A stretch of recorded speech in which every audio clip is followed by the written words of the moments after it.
welcome to the 7 o'clock main news. In tonight's headlines, His Highness the Emir Sheikh Sabah Al-Ahmed Al-Jaber Al-Sabah receives His Excellency Turkish Foreign Minister Mevlut Cavusoglu.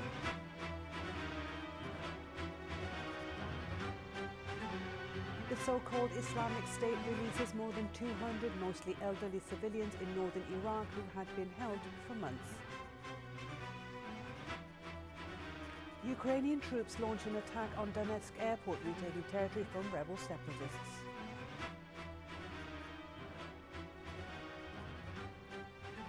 And over 300 migrants are rescued by Italian emergency services during an operation in the Mediterranean Sea.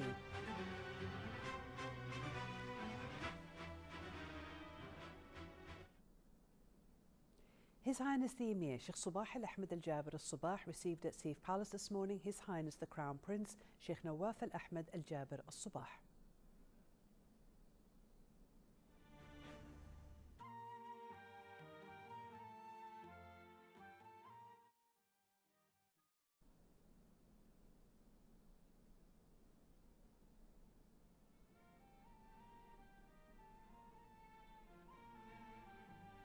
His Highness the Emir then received His Excellency the National Assembly Speaker Marzouk Ali Al-Ghanem.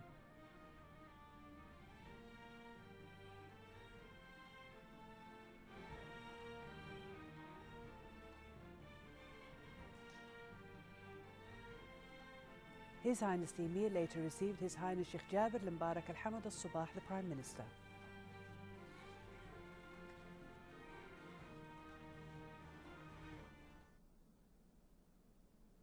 His Highness the Emir Sheikh Sabah Al-Ahmed Al-Jaber Al-Sabah received at Saif Palace this morning, in the presence of His Highness the Crown Prince Sheikh Nawaf Al-Ahmed Al-Jaber Al-Sabah, His Excellency the First Deputy Premier and Minister of Foreign Affairs Sheikh Sabah Al-Khalid Al-Hamad Al-Sabah, and the Foreign Minister of the Republic of Turkey Mevlut Cavusoglu and his accompanying delegation on the occasion of his visit to the country. The meeting was attended by the Deputy Minister of Amir Diwan Affairs Sheikh Ali Jarrah Al-Sabah.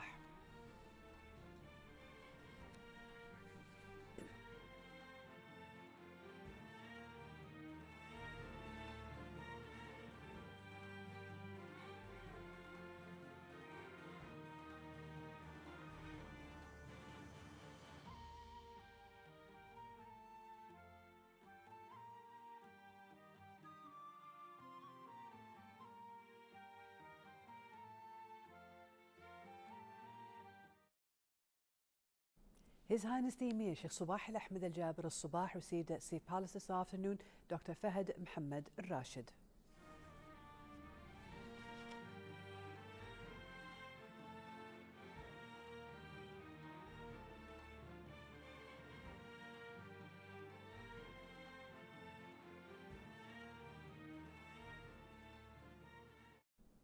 His Highness the Crown Prince Sheikh Nawaf Al-Ahmed Al-Jaber Al-Sabah received at Saif Palace this morning His Excellency the National Assembly Speaker Marzouk Ali Al-Ghanem.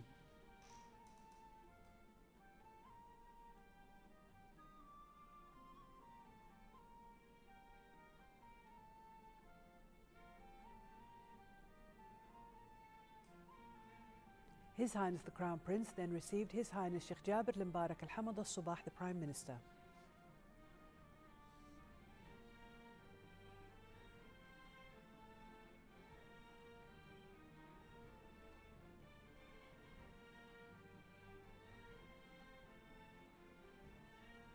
His Highness the Crown Prince later received His Excellency the First Deputy Premier and Minister of Foreign Affairs Sheikh Sabah Al-Khalid Al-Hamad Al-Sabah.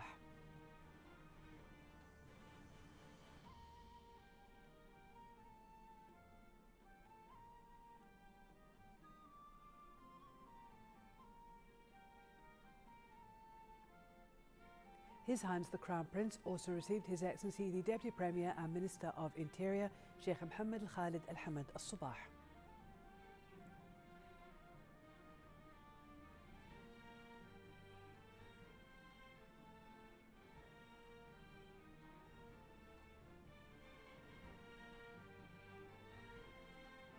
His Highness then received His Excellency the Deputy Premier and Minister of Defence Sheikh Khalid Al-Jarrah Al-Sabah.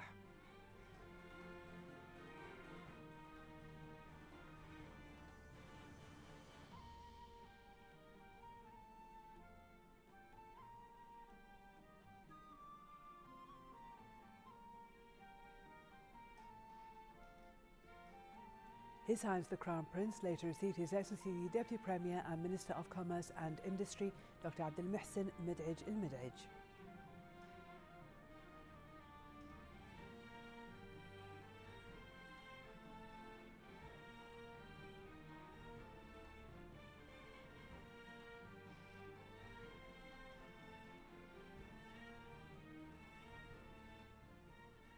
His Highness the Crown Prince also received His Excellency the Minister of Information and Minister of State for Youth Affairs, Sheikh Salman Sabah al-Salim Mahmoud al-Sabah, and His Excellency the Minister of State for Cabinet Affairs, Sheikh Mohammed Abdullah Mubarak al-Sabah.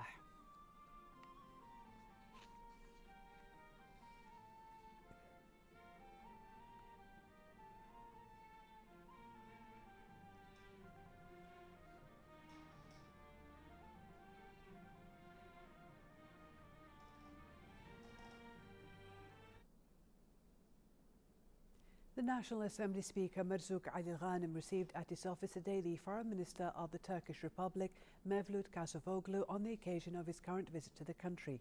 Both sides emphasised during the meeting the importance of the existing strong relations between the two countries and the need to foster them in different fields. The talks also covered a number of issues of mutual interest, including the latest regional and international developments. The meeting was attended by the Deputy Speaker Mbarak Al-Khrenij, MP Khalaf Edmethir Al-Anizi, and Kuwait's Ambassador to Turkey, Abdullah Dhuwaikh.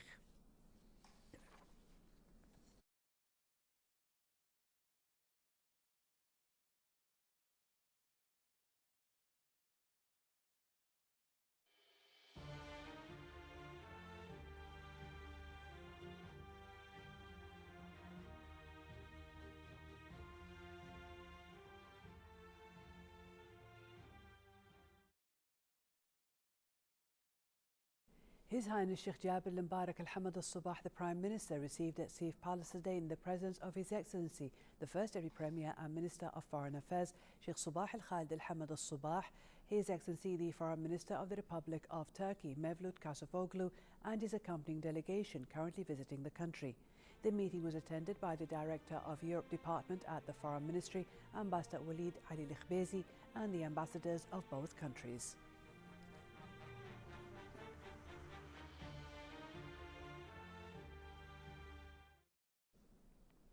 The First Deputy Premier and Minister of Foreign Affairs, Sheikh Sabah Al-Khalid Al-Hamad Al-Sabah, met today with the visiting Foreign Minister of the Turkish Republic, Mevlut Cavusoglu. Talks in the meeting covered means of promoting relations between the two countries, in addition to the latest developments on the regional and international arenas. The meeting was attended by senior officials from both countries.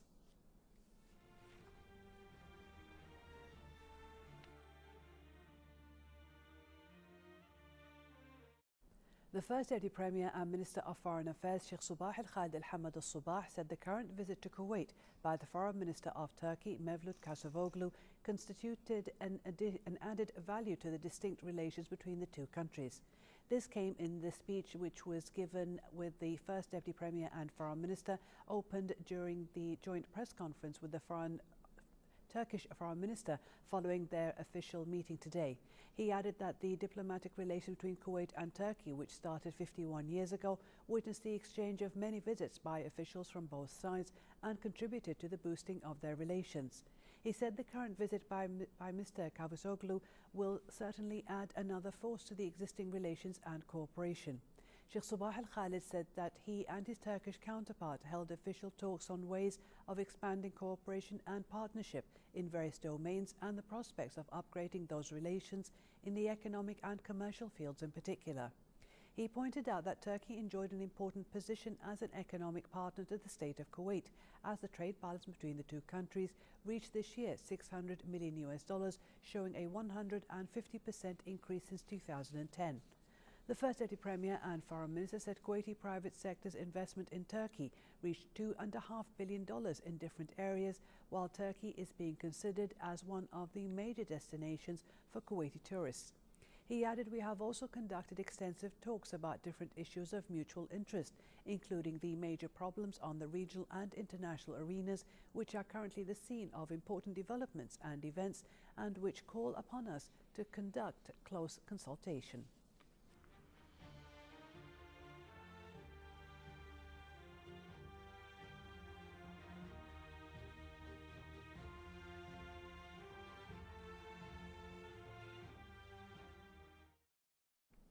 The First Deputy Premier and Foreign Minister Sheikh Sabah Al-Khalid Al-Hamad Al-Sabah hosted an official luncheon banquet today in honour of the visiting Turkish Foreign Minister Mevlut Cavusoglu and his accompanying delegation. The banquet was attended by the Foreign Under-Secretary Khalid Al-Jarallah, Kuwait's Ambassador to Turkey Abdullah Dhuwaikh, the Director of Europe Department Ambassador Walid Al-Khbezi, the Director of the First Deputy Premier and Foreign Minister's Office Ambassador Sheikh Dr. Ahmed Nasser Al-Mohammed Al-Sabah, the Director of the Protocol Department Ambassador Dhari Al-Ajran, and a number of senior officials at the Ministry of Foreign Affairs.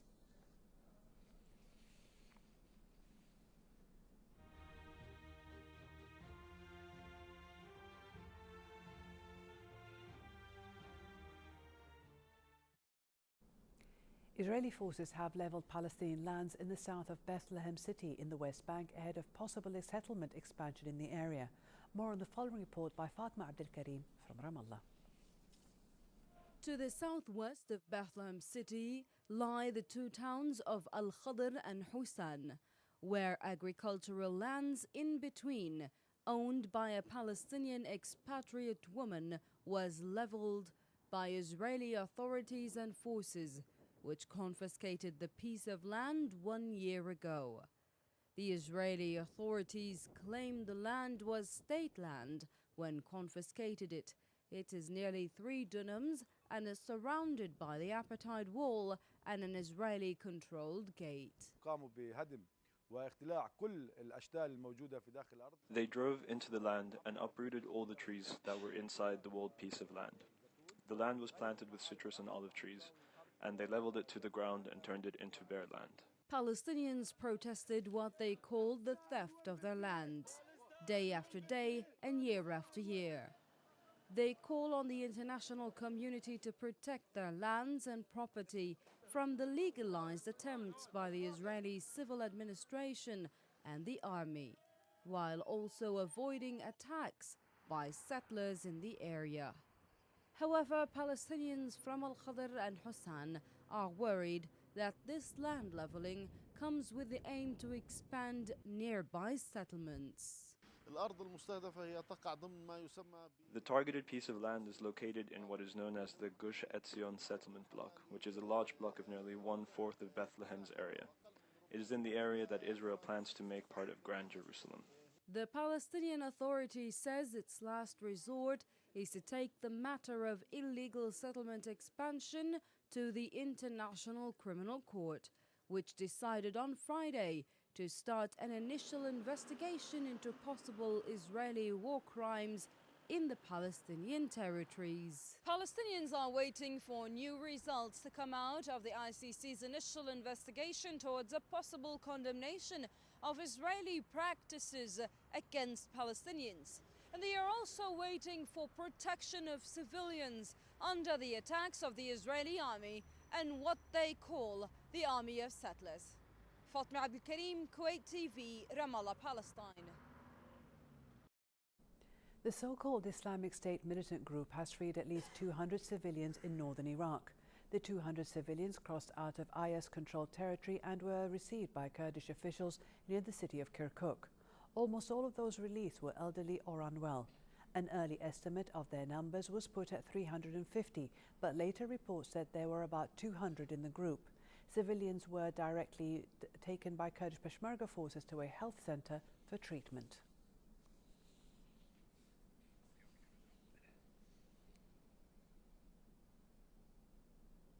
An explosion outside the Algerian embassy in Libya's capital Tripoli slightly wounded 2 guards and damaged nearby vehicles. Algeria and most other countries evacuated their diplomats in the summer during fighting between rival factions who are battling for control of the oil-producing North African state 3 years after the fall of Muammar al-Gaddafi. Libya's recognized government denounced the explosion in a statement as a cheap attempt to undermine UN-sponsored peace talks, which started this week in Geneva. Tripoli is now controlled by a faction called Libya Dawn, which has set up a rival government.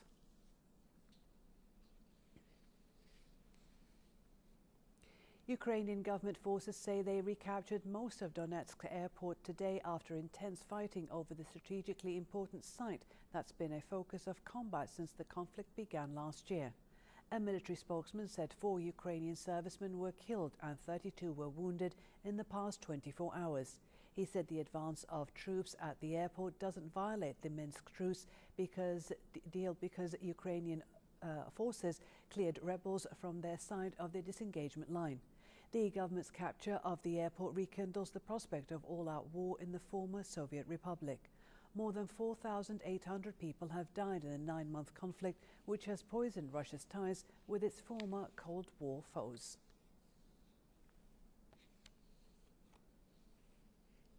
The Italian Coast Guard launched rescue operations to assist vessels overcrowded with over 300 migrants.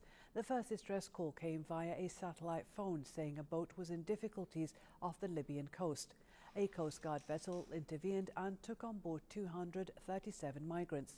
A further boat in distress spotted and a patrol vessel was sent out to rescue 102 migrants off the Pelagie Islands. Civil war in Syria and turmoil in Libya swelled the number of people attempting to cross the Mediterranean last year, with about 160,000 seaborne migrants arriving in Italy as of the end of November. Thousands of others are said to have drowned. The first Kuwait Infectious Diseases Conference recently kicked off with wide local, regional and international participation. The 3-day conference and workshop tackled a wide array of key issues relevant to the infectious diseases. More details in the following report by Hiba Abdurrahman. The Ministry of Health organized Kuwait's first infectious diseases conference and workshop for the first time in Kuwait.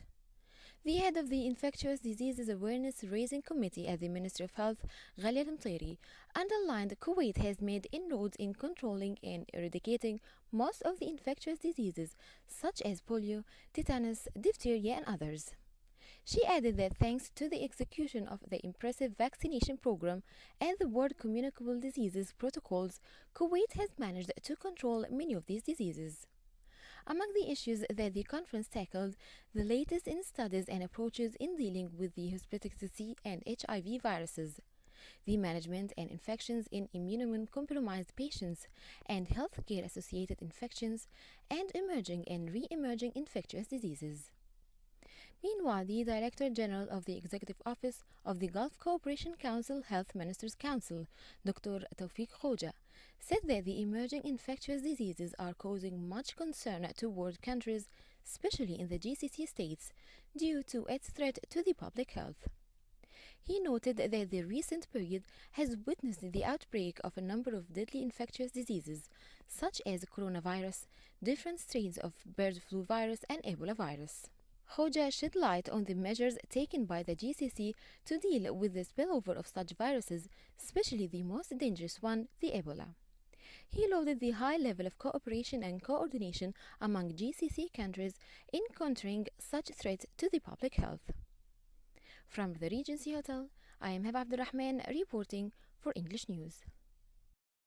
And the Kuwait Stock Exchange ended today's session in the green zone as the price index recorded 6,651 points, gaining 52.7 points. The weighted index closed at 445.32 points, gaining 1 point, and the KSX 15 index closed at 1,081, gaining 3.7 points. The number of trades amounted to 8,360 transactions, worth 29 million Kuwaiti dinars, with 444 million shares changing hands.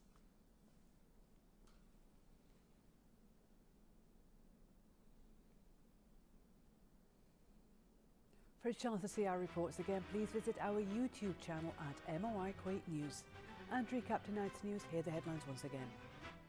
His Highness the Emir Sheikh Sabah Al-Ahmed Al-Jaber Al-Sabah receives His Excellency the Turkish Foreign Minister Mevlut Cavusoglu.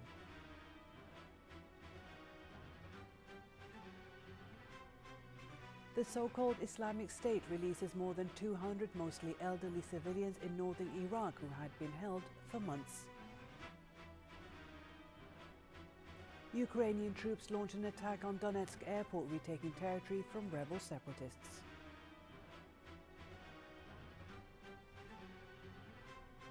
And over 300 migrants are rescued by Italian emergency services during an operation in the Mediterranean Sea. Thank you for joining us.